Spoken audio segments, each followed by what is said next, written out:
Coucou les gars, c'est Ahux, j'espère que vous allez bien. On se retrouve pour une nouvelle vidéo aujourd'hui. Les 3 pires anecdotes de mon enfant. Je rigole déjà parce que je vous jure qu'il n'y a rien qui va aller dans la suite. La première anecdote, ça va être un vol de 100 € à 8 ans. J'ai failli faire un trajet aller simple Paris-Bamako, ne plus jamais revenir.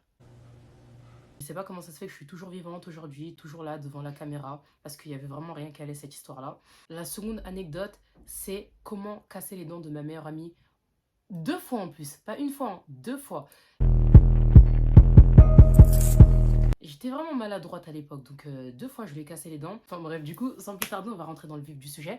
Et vous pouvez noter aujourd'hui, hein, je me sentais un petit peu extra. J'ai fait une petite mise en beauté et tout, parce que j'ai remarqué d'habitude, à chaque fois que je fais mes vidéos, je fais une petite mise en beauté, tu vois, histoire d'être bien présentée. Mais là, aujourd'hui, on applaudit. Donc la première anecdote, cette anecdote-là, elle a eu lieu le 25 mai 2008, le vol des 100 €. Le 25 mai 2008, c'est le jour de mon anniversaire, de mon 8e anniversaire. Mesdames, Messieurs, bonjour, bienvenue au spectacle des arts de rue. Annick est intervenante cirque au sein d'une troupe d'artistes du Périgord. 8 ans, c'est un joli âge. J'étais en primaire à ce moment-là et je le fêtais avec ma... C'était l'une de mes meilleures amies de l'époque. J'ai quelques meilleures amies, tout ça que je ramassais dans la cour de récréation. Et c'était avec l'une d'entre elles qu'on va appeler... Chloé, ça lui va bien, on va l'appeler Chloé, on va l'appeler comme ça. C'est déroulé comme je vous dis le jour de mon anniversaire, c'était un dimanche, c'était le jour de la fête des mères, c'était une journée ensoleillée, enfin bref, cocktail explosif, ça promettait pour une super belle journée d'anniversaire qui s'est transformée en catastrophe, enfin c'était n'importe quoi, littéralement n'importe quoi. Donc ce qui s'est passé c'est que je vais la chercher ce jour-là parce qu'elle m'a dit qu'on passerait la journée de mon anniversaire ensemble. Et j'avais déjà fait mes devoirs et tout, donc pas de souci. Je vais la chercher comme d'habitude. Elle me dit joyeux anniversaire et tout. Donc on est vraiment trop contente. On se dit on fait quoi aujourd'hui? Et on savait pas trop quoi faire de notre journée. Donc elle me dit ah en plus de ça avec ma maman on voulait t'offrir un cadeau d'anniversaire mais on n'a pas réussi à trouver. Et je me dis ah c'est trop mignon mais c'est pas grave. Enfin il y a pas de souci du moment que je passe la journée avec toi ça me va. Donc la journée, elle continue comme ça. Et au bout de quelques minutes, elle me dit oui, en parlant de ça, ma mère, elle voulait t'offrir 100 € pour ton anniversaire. Déjà, rien que j'y pensais, je me dis, mais ah ouais, il y avait vraiment rien qui allait dans ton cerveau. En fait, quand t'es jeune, t'es fou, tu te prends pour un super-héros, tu crois que tu peux tout faire, tu peux tout... tu crois que tu peux tout réussir sans aucune conséquence derrière. Donc, t'inquiète même pas que mes parents, ils m'ont bien expliqué comment ça se passait la vie et que plus jamais je me suis embourbée dans une espèce d'histoire ridicule comme ça. Donc elle me dit ça et moi je me dis ah ouais, enfin c'est vraiment trop gentil et tout, mais c'est pas la peine. Elle me dit ah mais si et tout, enfin si tu veux, on va les récupérer maintenant. Du coup je me dis ah mais c'est trop bien. Donc à ce moment-là, qu'est-ce qui se passe? On décide tout simplement de remonter chez elle. Moi je l'attends dans le salon, elle me dit attends-moi ici et tout, je ramène les 100 €. Elle sort 100 € de nulle part, comme ça. Et moi, je me dis pas bip. Je lui demande juste, mais t'es sûre et tout? Elle me dit oui. Je me dis, ok, c'est parti, c'est trop trop cool. Super naïve, super débile, super bête, vraiment.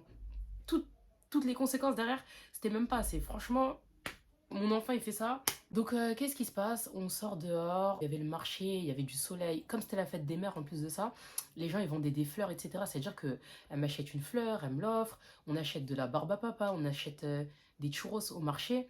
Et vous vous en doutez bien, 100 € pour nous, c'était comme des milliards. On avait du mal à tout dépenser. Parce que, alors, déjà, on devait tout dépenser dans la même journée. Mais en plus de ça, fallait consommer tout ce qu'on allait acheter par la suite. Donc, en plus de la barbe à papa et des churros qu'on achetait, on continue notre épopée. On passe par le grec. On achète, je crois qu'on a acheté 4 grecs ce jour-là et une pizza. Mais la question, est-ce qu'on est capable de manger ne serait-ce qu'un grec, moi et Chloé, chacune? On n'est même pas capable déjà. Jusqu'à l'heure actuelle où je vous parle, je crois que je suis même pas capable de finir un grec avec les frites qui est à côté. Donc on en achète 4 avec une pizza. On se force à manger, on mange, on mange, on mange, on se force à manger. Bien évidemment, on finira jamais ces grecs et ces pizzas-là. On continue notre route, on passe par le quartier, il y a plein de gens qui viennent nous voir, enfin plein de gens, des petits de notre âge qui viennent nous voir, ils nous disent ah mais c'est trop bien et tout, enfin ils ont senti l'odeur de quelques frites, pizza et tout, ils se sont dit ouah trop bien, et donc on partage nos trucs, et on a partagé avec une personne en particulier qui s'appelle, on va l'appeler Meiji. Retenez bien pour la suite de l'anecdote. Donc on donne de la pizza des Grecs à Meiji. Meiji il mange, on rigole avec Meiji, il nous chèpe de ouf parce que ce jour-là c'était nous les stars de la journée en fait. C'était nous, c'était que nous. Donc bref, on finit, on passe par la boulangerie, elle m'achète un gâteau. Et la grosse folle que je suis a eu le culot, l'audace, le toupet de monter chez ma mère avec ce gâteau-là et de dire oh, regarde, c'est Chloé et sa maman qui m'ont offert un gâteau d'anniversaire. Je sais pas comment j'ai eu ce culot-là. Et ma mère, elle dit oh, c'est trop gentil, enfin, faudrait qu'on lui dise merci parce que ma mère connaissait Chloé. Pas sa mère, mais elle connaissait bien Chloé parce qu'on traînait souvent ensemble. Donc ma mère, elle se dit tout simplement ça. On mange le gâteau d'anniversaire, il n'y a pas de souci. Et ah oui, un dernier truc qu'on a acheté avec ces 100 euros là, c'est, je crois, 15 ou 20 euros de bonbons. Une quinzaine ou une vingtaine d'euros de bonbons. Et encore une fois, c'était vraiment nous les restas parce que. Imagine, t'as 8 ans, tu débarques avec un gros sachet de 15 euros de bonbons, avec des pizzas, des grecs et tout, alors qu'il y en a, ils jouent au foot, ils ont couru toute la journée, ils sentent une odeur de frites, ils se disent waouh, ils voient des bonbons, ils se disent waouh. Enfin bref, c'était nous les stars ce jour-là. Donc voilà, on continue comme ça. Et je rentre chez moi avec le gâteau d'anniversaire, comme je vous dis. Ma mère, elle se dit trop bien. Et moi, je me dis, waouh, mais c'est le meilleur anniversaire de ma vie. C'est la plus belle journée d'anniversaire. Pourquoi est-ce que mes parents ne me fêtent pas mon anniversaire comme ça? Ce jour-là, folie des grandeurs. Je vous jure, folie des grandeurs. Il n'y a rien qui allait. Donc ce jour-là, je dors super bien la nuit. Je me dis, c'est incroyable. Le lendemain, je vais à l'école, tranquille. Je suis toujours sur mon petit nuage. Je me dis, waouh et tout. Franchement, j'aurais jamais rêvé mieux comme meilleur. J'aurais jamais rêvé mieux comme meilleure amie. Mais Chloé, non seulement elle m'a trahi, mais j'étais dans la sauce en plus après. Donc ce qui se passe, c'est que les jours passent, ça s'est passé un dimanche, et un vendredi, je me rappelle très très bien, j'étais dans la douche, et en fait à l'époque quand je me douchais, vu que j'avais que 8 ans à ce moment-là, je fermais pas la porte de la salle de bain à clé pendant la douche, je mettais juste le rideau de douche qui faisait en sorte qu'on me voit pas, et si jamais quelqu'un voulait par exemple se laver les mains ou quoi dans la salle de bain rapidement, bah, il pouvait le faire pendant que moi je me douchais. Donc, comme d'habitude, moi je suis dans mon petit système D et tout, t'as mon père qui rentre dans la douche, qui toque, il rentre, et vous voyez comment j'ai la voix grave. Eh, mon père, sa voix, elle est 10 fois plus grave. Faut pas lui parler le matin, tu ne comprends rien du tout. Tout est mélangé en fait. Donc, il me dit Awa. Je me dis qu'est-ce que j'ai fait? Qu'est-ce que j'ai fait? Je m'en rappelais même plus. Moi, pour moi, la phase, elle était passée. J'avais joué dans la cour de récréation avec Chloé. Pour moi, il y avait vraiment aucun problème. Il y avait vraiment pas de souci. Il me dit, c'est quoi cette histoire des 100 euros? Il y a la maman de Chloé qui nous a appelé hier soir. C'est quoi cette histoire? Oh là là là là, dans ma tête, je me suis dit, ah ouais, l'aéroport international de Bamako, c'est nous. Fais tes bagages, c'est là-bas que tu vas vivre. Ton enfance, tu vas la finir là-bas. Et à ce moment-là, dès qu'il a posé la question, je me disais, qu'est-ce que tu fais? Je pensais à fuguer, je me suis dit, il n'y a rien qui allait, il faut que je fasse mon sac à dos, que je rentre plus, je vais me faire défoncer, je suis foutu. Pourquoi j'ai fait ça? J'ai fait n'importe quoi. Du coup, je lui dis de quoi et tout. Enfin, je faisais un peu la bête et tout. Il dit ouais, tu te fous de moi et tout. Bah, de toute façon, on verra ça quand je vais rentrer du boulot.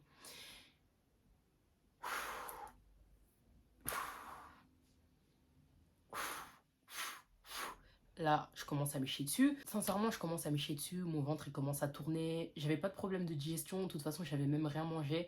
Mais dans tous les cas, mon ventre me lâche. Ma tête me lâche. J'arrive plus à réfléchir. Je pars à l'école.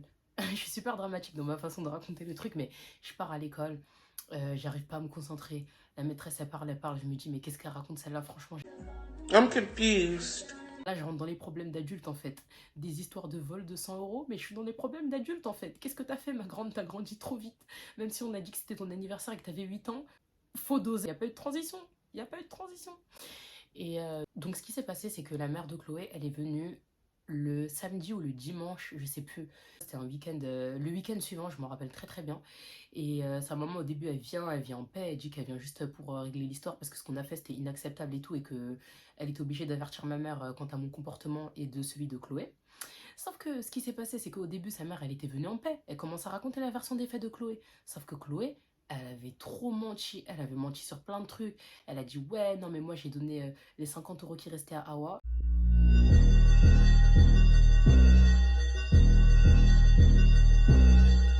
J'étais en mode, mais pardon, déjà, il restait absolument pas 50 euros. C'est littéralement impossible. Parce que vu tout ce qu'on a acheté et tout, il restait pas 50 euros. Et surtout que ma mère, elle m'a pas vu rentrer avec de l'argent, elle m'a vu venir avec le gâteau, etc. Mais pas d'argent. Elle a dit que j'avais gardé la monnaie, elle a menti sur plein de trucs. Et vous voyez Mehdi avec qui on a partagé des grecs et de la pizza plus tôt, bah lui, il a été pris pour témoin et il est venu chez moi et il a confirmé sa version des faits à elle et il a infirmé la mienne quant à ce qu'on a dépensé alors qu'il n'était pas avec nous du début à la fin. sur ce qu'on a fait et qu'il a menti sur des trucs qu'il a consommés. Enfin, je comprenais rien du tout. Je me disais, mais il n'y a rien qui va. Et je passais moi, en fait, pour la menteuse. Sauf que, vous voyez, quand j'étais petite, j'étais le genre de petite un peu tchatcheuse. J'aimais bien raconter des histoires. J'aimais bien traîner avec des gens qui étaient un peu plus âgés que moi. J'étais trop comme ça. Et ça fait que tu peux te dire je mens, mais à ce moment-là, vu que c'était un truc super important et que de toute façon on était déjà dans la merde, je comprenais même pas pourquoi Chloé elle mentait et je disais que c'était pas vrai. Et ma mère elle s'est mise à dire bah si elle dit que c'est pas vrai, à mon avis c'est pas vrai parce que j'ai pas vu d'argent, elle est pas rentrée avec de l'argent donc déjà il y a un problème à partir de là. Donc ils se disent quoi? Ils se disent ok bon bah on va chercher un deuxième témoin. Ils ont décidé d'aller voir l'épicier chez qui on a acheté la quinzaine d'euros de bonbons là ou la vingtaine d'euros et il a confirmé leur version des faits en disant que on a acheté que 5 euros de bonbons, je crois, mais c'était littéralement impossible. Et de toute façon, j'avais entendu, j'étais là, donc enfin voilà. Et je suis passée pour la grosse menteuse. Et vu que on n'était pas d'accord sur la version des faits, la mère de Chloé, elle a commencé à s'énerver. Ma mère, elle lui disait, écoute, la responsabilité, on la partage à 50%.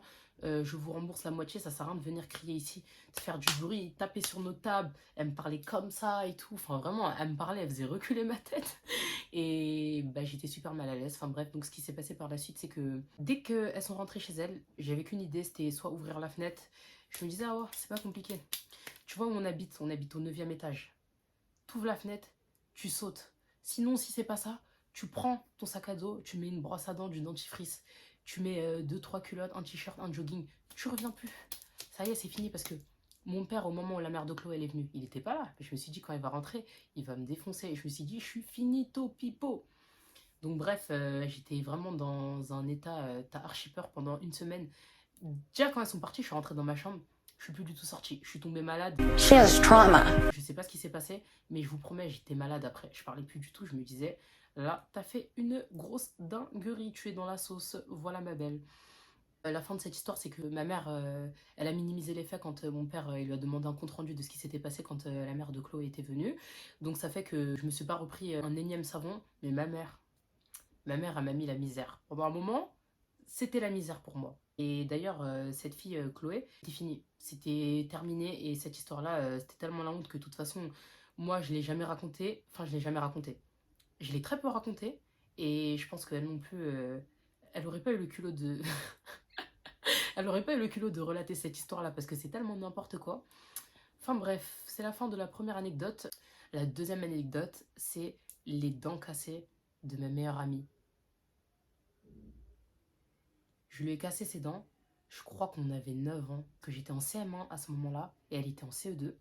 C'était ma meilleure amie et on traînait tout le temps ensemble, un peu le même délire que Chloé. On va l'appeler comment? On va l'appeler... Vas-y, on va l'appeler Linda. On va l'appeler Linda. D'ailleurs, si tu regardes la vidéo, gros cœur sur toi, elle va se reconnaître direct. Et du coup, bah, avec Linda, ce qui se passe, c'est que elle vient chez moi, c'était un samedi après-midi, on regardait la télé, ma soeur a regardé MTV. Vous voyez, 17 ans et maman à l'époque, elle regardait ça. Et du coup, moi, je dis à Linda, vas-y, viens, on fait un jeu et cache où on joue un truc et tout. Parce que ça y est, ça m'avait saoulé de regarder 17 ans et maman à la télé. Moi, je regardais tout le temps ça, ça m'a saoulé. Et donc, elle me dit, ouais, ouais, on joue plus tard, il n'y a pas de souci. Donc, on continue à regarder MTV, le temps est pas. Je lui dis, bon, vas-y, viens, on joue, on joue, on joue. Elle me dit, je sais pas si j'ai envie, j'ai un peu la flemme. Elle était déjà à mi-chemin. Elle était entre le salon et le couloir. Donc, moi, je me dis, bon, bah, on est à ça près de la convaincre. Donc, je la tire. Elle me dit non, mais c'est bon, je vais regarder MTV avec ta sœur, on jouera plus tard. Et je crois qu'à ce moment-là, il était. Peut-être. On était en fin d'après-midi, c'était bientôt l'heure pour elle de rentrer chez elle. Elle me dit non, non, non, j'ai pas envie de jouer. Donc moi, je la tire. Elle se tire de l'autre côté. Je la tire, elle se tire, je la tire, elle se tire. Et le sol de chez moi, à ce moment-là, c'était du carrelage. Et à un moment donné, elle me dit non, non. Et je vois qu'en fait. Enfin, je rigolais un peu. On était un peu entre la rigolade et le sérieux. Quand elle disait non, je veux pas, et que je lui disais vas-y, si, viens. Et à un moment donné, je capte qu'elle veut vraiment pas. Donc je me dis ok, bon, bah dans ce cas-là, bah je la lâche, c'est pas grave. Enfin, je la lâche. Et en fait, vous voyez, quand vous tirez quelqu'un avec beaucoup de force et que d'un coup vous lâchez la personne, c'est ce que j'ai fait. Elle est tombée par terre, sur le carrelage. C'était pas une chute archi violente ou quoi, mais elle est tombée par terre. Du coup, elle tombe par terre, je lui dis oh putain, pardon, je sais pas ce que je voulais faire, pardon, je suis vraiment désolée. Je vois, elle reste comme ça pendant longtemps. Et je la regarde, et je lui dis ça va. Elle a un temps de. Je crois que c'était une phase de choc. C'était une phase de choc. Et moi, je comprenais pas ce qui se passait. Je me disais, mais qu'est-ce qu'elle a? Je vais éclater le nez ou ça se passe comment? Elle garde ses mains comme ça. Et d'un coup, elle enlève ses mains. Elle me dit, ah ouais, mes dents. Je lui dis, t'es quoi? Elle me dit, tu m'as cassé mes dents. Et je pensais toujours qu'elle rigolait, parce qu'on aimait trop rigoler. Je lui dis, commence à rigoler un peu. Je lui dis, je suis désolée, mais c'est une blague. Elle me monte ses dents. Et là, je me dis, putain, ah ouais, qu'est-ce que t'as fait? Elle commence à se diriger vers le miroir. Elle retourne dans le salon, elle va vers le miroir. Je me dis, oh putain, ah ouais, qu'est-ce que t'as fait? Qu'est-ce que t'as fait? C'était ses dents définitives en plus. Qu'est-ce que t'as fait? Elle va au miroir, elle se regarde et là, elle commence à pleurer. Et je me dis, putain. Voilà. C'est ça. C'est ça. Donc, y a rien à dire, hein. Pendant le temps où elle pleurait, je sais même plus ce que je faisais à ce moment-là. Et j'étais embarrassée, j'étais mal à l'aise. Je me disais, mais qu'est-ce que t'as fait? Et je m'en voulais. Je me disais, mais oh, regarde ses dents, regarde ses dents, regarde ses dents. En plus, c'est une histoire, je me rappelle quand je l'avais racontée à d'autres copines à ce moment-là. Elle me disait, mais si tu m'avais fait ça, je t'aurais plus jamais adressé la parole. Enfin, d'où tu les casses ses dents définitives et tout. Et j'étais en mode, mais j'ai vraiment pas fait exprès pour le coup. Et c'est l'une des pires anecdotes parce que rien que j'y pensais, je me rappelle quand elle a enlevé ses mains de son visage et qu'elle m'a montré ses dents et que j'ai vu que je lui avais cassé ses 2 dents de devant. Eh, je vous jure, la sensation. À la rigueur, si je m'étais cassé mes propres dents, j'aurais eu la haine, dans le sens où j'aurais été trop moche. Mais là, tu casses les dents de quelqu'un. C'est un truc de fou, je vous jure. J'avais envie de me cacher dans mon armoire. Il y avait ma grande sœur chez moi et elle était vraiment trop désolée. Et à ce moment-là, bah, c'est l'heure pour Linda de rentrer chez elle. Linda, elle rentre chez elle. Sa maman, elle voit qu'elle a les dents cassées. Et j'ai même pas eu le courage de la raccompagner chez elle parce que j'avais trop honte. Enfin, vous voyez, quand vous faites trop n'importe quoi, le seul truc que vous êtes capable de faire, c'est disparaître. Et j'étais pas du tout responsable dans le sens où je pouvais pas assumer les conséquences, c'était trop. Et donc, t'as ma mère qui rentre, elle était un événement, je sais plus c'était quoi ce jour-là, mais enfin bref, elle revient, ça fait comme jamais, toute souriante, ouais, j'ai vu un tel, j'ai vu une telle et tout, ok, le téléphone fixe sonne, téléphone bip. Ma mère, elle répond. Il y a la mère de Linda qui appelle et qui dit, qui explique à ma mère ce qui s'est passé. Enfin bref, en gros, elles ont discuté entre elles et tout. Et la maman de Linda, elle a dit, bon bah c'est sans rancune, ça peut arriver parfois. C'était la première fois, jusqu'ici tout va bien. Linda, elle va chez le dentiste, elle se fait réparer ses dents. Elle redevient trop belle, il n'y a pas de souci, on redevient copine, on se recroise dans la cour de récréation, on joue ensemble, etc. Et il faut savoir que à l'époque, en primaire, moi, je mangeais pas à la cantine, je mangeais chez moi. Ça veut dire que des fois, il y a des camarades qui mangent à la cantine, ils me disaient, bah, on peut te donner de l'argent, comme ça, t'achètes des bonbons. Et je leur disais, ok, il n'y a pas de souci, enfin, j'achetais tout le temps des bonbons, j'étais la coursière. Donc ce jour-là, j'achète des bonbons, il n'y a pas de souci, j'achète des langues de chat, j'achète plein de bonbons. Je retourne à l'école, je la croise dans la cour de récréation. En plus, t'as des bonbons. Il me restait pas grand chose. Je lui dis, bah, si tu veux ça, on peut le partager. Ok, y a pas de souci. Bah, du coup, on partage. Et en fait, pour partager, je lui dis, bah, tiens la langue de chat, mors dedans, et moi je tire. Très mauvaise idée. Ouais, très mauvaise idée. Donc, je lui mets comme ça, et moi je tire la langue de chat. Et là, les dents qu'elle s'est fait réparer. Bah, enfin, il y a 2 morceaux qui tombent en fait, tout simplement, je vous la fais courte. Et à ce moment-là, on s'est regardé, je l'ai regardé, et moi j'étais toujours mal à l'aise parce que c'est moi qui lui ai cassé ses dents, donc si je l'avais pas fait la première fois, ça se serait pas arrivé. Mais de là, elle commence à exploser de rire. Et donc, bah, je la regarde et je rigole, enfin, je lui dis... Je commence à rigoler, enfin, on rigole. Je lui dis, je suis vraiment super désolée. Elle me dit, non, mais c'est pas ta faute, enfin, en soi, là, tu voulais juste partager un bonbon, et au final... Mais je suis quand même désolée parce que... Enfin, voilà, la honte, tout simplement, avec un grand H, hein. C'est le thème de la vidéo aujourd'hui. Enfin bref, du coup, c'était ça la seconde anecdote. Je pense qu'on est déjà pas mal hein, en termes de longueur de vidéo. Il y a une dernière anecdote grave drôle de mon enfance que je pourrais raconter. Le problème, c'est que si je le fais là, la vidéo, elle va être trop longue. Donc c'est pour ça que j'ai décidé d'en raconter juste 2 qui m'ont marqué. Et qui me font toujours rire quand j'y pense jusqu'à maintenant. Enfin, elles me font rire, mais elles me foutent un peu la honte aussi, t'as vu, donc voilà. J'espère que vous avez passé un bon moment, que vous avez bien rigolé, tout ça. Je me concentre. J'étais pas concentrée, oh, là je suis concentrée, au cœur. Je vous dis à la semaine prochaine pour une nouvelle vidéo. La semaine prochaine, je pense que ça va être un vlog. Une journée d'été avec moi. Ça va être ça le vlog de la semaine prochaine. À mon avis, si je change pas d'avis entre temps, parce que ouais, j'ai fait une liste comme ça de vidéos. Toutes les 15 minutes, je change de vidéo de la semaine. Je me dis, oh, tu devrais faire celle-là. En fait, non. En fait, pioche celle-là. En fait, celle-ci. En fait, ma tête, elle tourne. Donc, bref. En tout cas, ça m'a fait super plaisir de vous raconter ces anecdotes-là. Et on se dit à la semaine prochaine. Bisous!